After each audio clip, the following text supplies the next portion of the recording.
Hello everyone, कैसे हो सब लोग? কেমন আছো সবাই? আজকের এই নতুন দিন একটা শুরু করলাম। আজকের ছিল মকর সংক্রান্তি। তো happy Makar Sankranti to all. আর বাঙালিদের জন্য আজকের এই পিঠে পুলি ছিল। সবাই পিঠে বানিয়ে খায় আজকের বাঙালিদের ঘরে। তাই আজকের আমি সকালে স্নান করে নিয়ে সিয়াকে নিয়ে আমার জার ঘরে গিয়েছিলাম। আমার যা আজকের বানাচ্ছিল খিচুড়ি দুপুরবেলা। তাই দুপুরবেলা ওখানে নিমন্ত্রণ ছিল।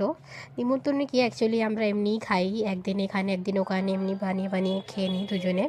তারপর আমার মা দিদাকেও ডেকেছিল ছাতের উপরে রোদের মধ্যে বসে খাওয়ার জন্য আমরা সবাই গিয়েছিলাম।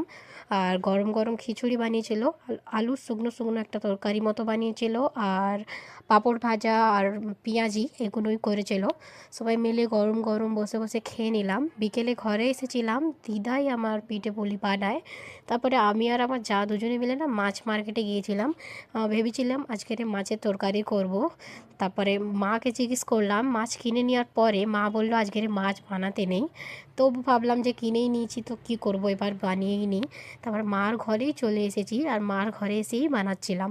আমার যা অ্যাকচুয়ালি মাছের তরকারি অনেক টেস্টি বানায়, তাই উনিকে দিয়েই বানাচ্ছিলাম।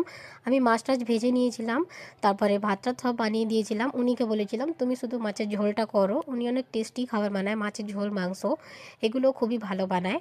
আর মা তো ভিতরে বসেছিল, সিয়া আর আনমোলকে নিয়ে খেলছিল।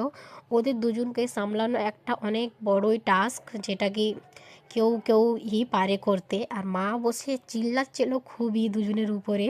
আর আমরা রান্নাঘর থেকে কথা বলছিলাম আর হাসছিলাম কি ওরা দুজনে বদমাশি করেই যাচ্ছিলো আর মা দুজনের উপরে চিল্লিয়েই যাচ্ছিলো।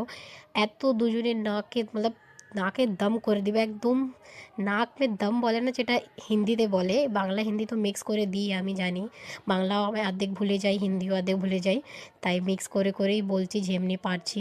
আর এদিকে আমার যা বানাচ্ছিলো আর ভিতরে ওরা চিল্লাচ্ছিলো, আমি মাঝে মাঝে গিয়ে দেখছিলাম। আবার মাকে অনেকই পরেশান করছিল। দুজনে ভাই বোন কিন্তু একটা শের তাহলে একটা সওয়া শের। ওদেরকে নিয়ে